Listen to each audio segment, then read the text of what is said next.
तरीके से बना है, उन्होंने खुशी जाहिर की।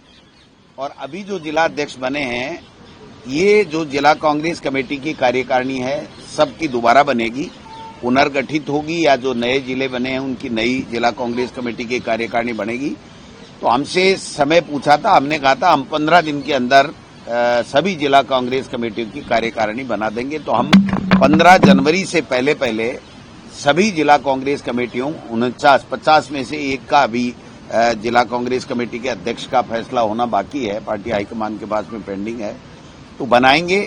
बीएलए हमने बना दिए और जो बूथ बढ़ा दिए 52,000 से ज्यादा 61,000 कर दिए, तो उनके लिए बीएलए और बनाने की प्रोसेस हमने चालू कर दिया है। वो विद इन 7 डेज 7 दिन के अंदर अंदर हम 61,000 चुनाव आयोग में हमारे बीएलए रजिस्टर्ड करा देंगे। मैं समझता हूं कि ये बहुत बड़ा एक टास्क है जो किसी स्टेट ने पूरा नहीं किया होगा, न बीजेपी ने किया न और किसी ने किया, हमने ये पूरा किया है। तो इसके लिए भी हमें शाबाशी मिली है। और जो एसआईआर में इन लोगों ने बेईमानी और षड्यंत्र करने के लिए जो फार्म नंबर 7 जो काटने के लिए लोगों के 10-10 हजार, 15-15 हजार, 20-20 हजार के ब्लॉक के अंदर जो फार्म दिए गए थे, उनको हमारे बीएलए ने, हमारे नेताओं ने, हम जिला कांग्रेस कमेटी के अध्यक्षों ने, ब्लॉक कांग्रेस कमेटी के अध्यक्षों ने, संगठन के लोगों ने जाकर के वहां पर जिला कलेक्टरों और तमाम एसडीओज के धरना दिया और उससे वो ब्लॉक के अंदर जो फार्म दिए वो ये ऑनलाइन नहीं कर पाए। तो मैं समझता हूं कि अभी भी हमारे बीएलए के लिए बहुत काम करने के लिए जरूरी ये है कि जो चुनाव आयोग, राज्य निर्वाचन आयोग जो पंचायत राज के चुनाव करा रहा है, वो वोटर लिस्ट से 2025 की वोटर लिस्ट से करा रहा है।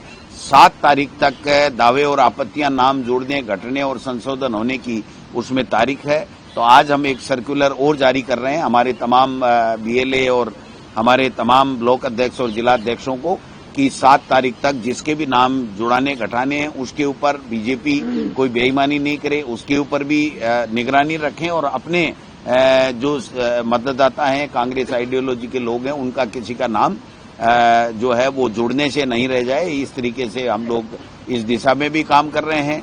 और पार्टी हाईकमान ने हमें पूछा कि आगे के 3 महीने का क्या रोड मैप है, तो हमने बताया कि साहब अभी विधानसभा भी चल रही है और मार्च और अप्रैल में देरी से ही सही, लेकिन अब चुनाव करवाना पड़ रहा है, मजबूरी है इनकी, क्योंकि सुप्रीम कोर्ट ने ये कह दिया कि पंचायत चुनाव और नगर निकाय चुनाव अगर आप 15 अप्रैल तक नहीं कराते हो तो कंटेम्प्ट ऑफ कोर्ट लगेगा, आपको कराना ही पड़ेगा। और राज्य सरकार ने, चूंकि पंचायत राज के अंदर 3,000 करोड़ रुपए हमारे लैप्स होने जा रहे हैं, 31 मार्च को लैप्स हो जाएंगे, तो ये भी सरकार के लिए दिक्कत वाली बात होगी, क्योंकि इन्होंने पहले 1 स्टेट 1 इलेक्शन का राग अल्पाते हुए इन्होंने दिमाग ही नहीं लड़ाया कि संवैधानिक व्यवस्था है, वित्त आयोग आपको पैसा नहीं देगा, भारत सरकार किसी भी रूप में इंटरवेन करके आपको पैसा नहीं दिला सकती है, स्टेट का नुकसान हो जाएगा, ग्रामीण विकास ठप हो जाएगा, वैसे भी ठप पड़ा है। तो मैं समझता हूं कि इनको चुनाव कराने पड़ेंगे। तो ये मार्च और अप्रैल में हम चुनाव कराएंगे और नए लोगों को, विशेषकर जो हमने कमिटमेंट किया है पार्टी हाईकमान के साथ में, वो ये किया है कि जो पंचायत राज और नगर निकाय के चुनाव में है उसमें ज्यादा से ज्यादा नए युवा लोगों को मौका दिया जाए और कम से कम लोगों को, कोई विशेष जो एक्टिव है पॉलिटिक्स में वही परिवार का आदमी चुनाव लड़े, बाकी परिवार का आदमी चुनाव कम से कम लड़े, कार्यकर्ताओं को मौका मिले। ये बात वहां पर पे हमने कह करके और हमारा निवेदन हमने हाईकमान को किया है।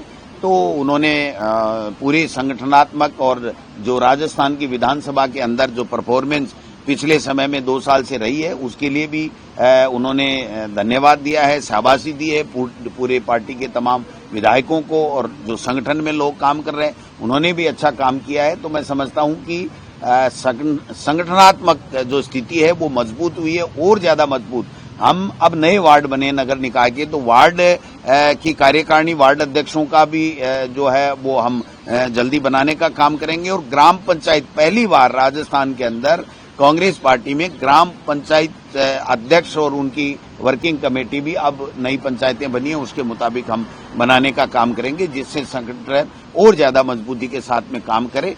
और हमने पूरे तरीके से ये बताया कि ये सरकार पूरी पर्ची से बनी और जो दिल्ली से पर्ची आती है उसके अलावा कुछ नहीं करती है, भ्रष्टाचार है कोई किसी की सुनने वाला नहीं है, जनप्रतिनिधियों की चलती नहीं है, ब्यूरोक्रेसी पूरी की पूरी कैप्चर उस सरकार को कर लिया और भ्रष्टाचार में लिप्त हो गए हैं। तो ऐसे में हम इनको जनता की समस्याएं हैं उनको कैसे समस्याओं का समाधान हो, इस दिशा में हम सरकार के ऊपर दबाव राजस्थान की विधानसभा में और विधानसभा के बाहर भी बनाने का काम करें। कल विधानसभा में बीजेपी के विधायक बाल मुकुंद आचार्य जी ने मस्जिदों से होने वाली अजान का मुद्दा उठाया, तो इससे लोगों को दिक्कत होती है, क्या सोचती है कांग्रेस पार्टी? मैं समझता हूं बीजेपी को पुनर्विचार करना चाहिए कि ऐसे लोग भी अगर विधायक बन गए जो सुबह से शाम केवल धार्मिक उन्माद फैला करके अपनी राजनीतिक रोटियां सेकते हैं, ऐसे विधायक के ऊपर तो आगे से चुनाव नहीं लड़ने के लिए प्रतिबंध होना चाहिए सरकारों की तरफ से। लेकिन उनका क्या दोष है? आरएसएस का एजेंडा यही है, बीजेपी का एजेंडा यही है कि धार्मिक उन्माद फैलाओ। आप देखो जो एसआईआर में नाम काटने के आवेदन दिए, किस वर्ग के दिए? 90% उसी वर्ग के दिए। तो बोलो तो क्या साहब ये देखो ये हिंदू और मुस्लिम करते हैं, जबकि ये करते हैं बाल मुकुंदाचार्य। ये भगवा जो पहनते हैं उनकी तो लाज उनको रखनी चाहिए, उनकी तो थोड़ी बहुत शर्म करनी चाहिए कि आप किस तरीके की बातें कर रहे हो। ये सेकुलर देश है, हमारा संविधान धर्मनिरपेक्ष राष्ट्र की हमें अनुमति देता है। धर्मनिरपेक्ष राष्ट्र में हर समुदाय को, हर वर्ग को, हर को अपनी अपनी आजादी है। और ये इस तरीके की कभी ठेले चेक करता है, कभी लाउड स्पीकर चेक करता है। एक एमएलए का यही काम रह गया क्या? एक सर राज्य सरकार जो है वो शराब की जो दुकानें हैं उनके बंद होने का समय बढ़ाना चाहती है। आपकी पार्टी सवाल उठा रही है, कह रही है कि इससे क्राइम बढ़ेगा, महिलाओं से जुड़े अपराध बढ़ेंगे। मैं समझता हूं कि शराबबंदी का समय आ गया और ये शराब का समय बढ़ा रहे हैं। इनको तनख्वाह देने के लिए पैसे नहीं है तो और कोई कर्जा ले लो, लेकिन पूरी रात तो दारू मत खोलो। ऐसा नहीं करने देंगे, आप निश्चिंत रहें। करेंगे तो उसका पुरजोर शब्दों में विरोध करेंगे। एक प्रेम बाईसा का मैटर है जोधपुर में, वो साध्वी थी। मैंने भी सुना, देखो मैं ज्यादा तो डिटेल में नहीं जानता, लेकिन उसकी बड़े लेवल पे जांच होनी चाहिए और सच सामने आना चाहिए। और ये सनातन की बात करने वाली सरकार के लिए डूब मरने वाली बात है कि अभी तक उन्होंने किसी तरीके की कोई जांच नहीं बैठाई और ढंग से जांच नहीं की। हाई लेवल की एक कमेटी बना करके इनको पूरी तरीके से जांच करानी चाहिए कि उनके साथ में ये हादसा किस प्रकार से हुआ। जो भक्त हैं, जो श्रद्धालु हैं, वो लगातार सीबीआई जांच की मांग कर रहे हैं। उनका कहना है कि हमें लोकल एजेंसीज पर भरोसा नहीं, सीबीआई भी इनकी तो बिकी पड़ी है। लेकिन चलो ठीक है, इनसे तो ठीक ही है, इन वाली एजेंसी तो ठीक है, वरना सीबीआई कहाँ क्या काम कर रही है आप बताओ? वो भी तोता बन गई है इनकी। हमने भी कहा था कल परसों कि रोजाना का टंटा मेट लो। अरे 2 साल ये हो गए, 5 साल अशोक गहलोत जी की कांग्रेस की सरकार और 5 साल वसुंधरा जी की सरकार। तब भी बहुत पेपर लीक की एफआईआर लॉन्च हुई थी, आपको पता होगा। यही किरोड़ी जी थे जो आज मंत्री बने बैठे हैं। इन्होंने 17 दिन तक यहाँ धमाचौकली मचाई थी कि रीट में ये हो गया, वो हो गया, भर्तियों में ये हो गया। तो ये 12 साल की सीबीआई जांच करा लें, दूध का दूध पानी का पानी हो जाएगी। लेकिन इनको कराना कुछ नहीं है। इनको एक ही बात बता रखी है कि भ्रम फैलाओ, झूठ बोलो, जोर जोर से बोलो और इतना जोर से बोलो कि वो सच के नजदीक करे। आपको कुछ करना नहीं है, केवल आपको भ्रम फैलाना। ये भारतीय जनता पार्टी और आरएसएस का एजेंडा। तो आपको क्या तरफ से जो सीबीआई जांच की मांग की जा रही है, कांग्रेस पार्टी समर्थन कर? हाँ, क्यों नहीं, 100%। हर वो मुद्दा जिसमें जनता ये चाहती हो कि हमें यहाँ से न्याय नहीं मिलेगा, तो वो सेंट्रल एजेंसी के लिए, चाहे वो सीबीआई हो, उसके लिए मांग कर सकती है। ये खुद ही करते थे जब हमारी सरकार थी। तो पता नहीं कितने किरोड़ी जी के तो कोई 1000 भाषण होंगे जिसमें सीबीआई ईडी वो एक ही राग गलपाते थे। आजकल बंद हो गए, वो अलग बात है। सर एक आप दिल्ली गए थे और 2 साल की परफॉर्मेंस को देखते हुए और आगामी जो साथ को देखते हुए जो गोविंद सिंह डोटासरा और टीकाराम जूली की जोड़ी है प्रदेश के अंदर, उसको आप किस तरह से असेस करते हैं और क्या फ्यूचर में चैलेंज लेते हैं? पंचायत देखिए अशोक गहलोत भी शामिल नहीं हो पाएगी, तो उसकी भी क्या? देखिए, अशोक गहलोत जी वांछित थे उस मीटिंग में। वो अस्वस्थ हैं, बॉम्बे हैं, डॉक्टर की सलाह पे वो वहां पर इलाज ले रहे हैं। राहुल गांधी जी ने खुद के फोन से फोन मिलाया खड़गे साहब ने, और दोनों ने हमारे सबके सामने उनके स्वास्थ्य के बारे में हालचाल पूछा।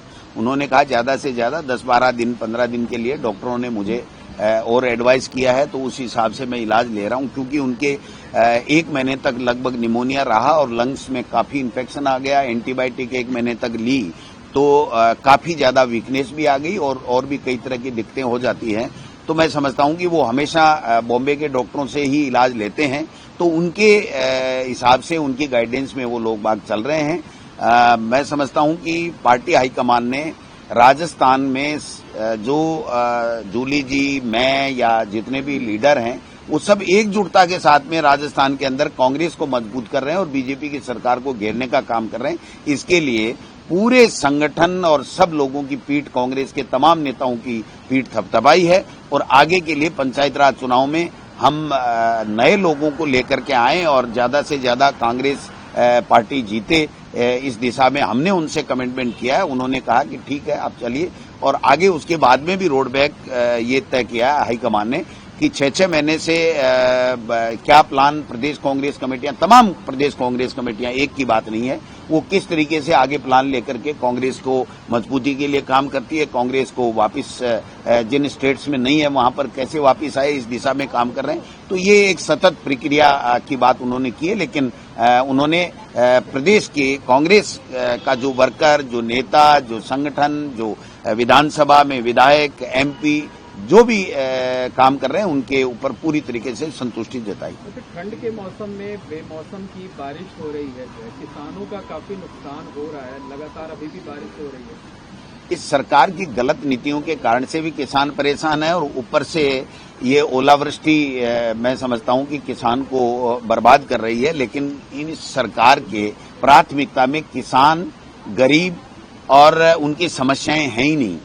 इनके तो केवल और केवल झूठ बोलो, हिंदू मुस्लिम करो और षड्यंत्र रचो, वोट काटो, लोकतंत्र की हत्या करो, एजेंसियों का दुरुपयोग करो और जनता की समस्याएं जाए भाड़ में।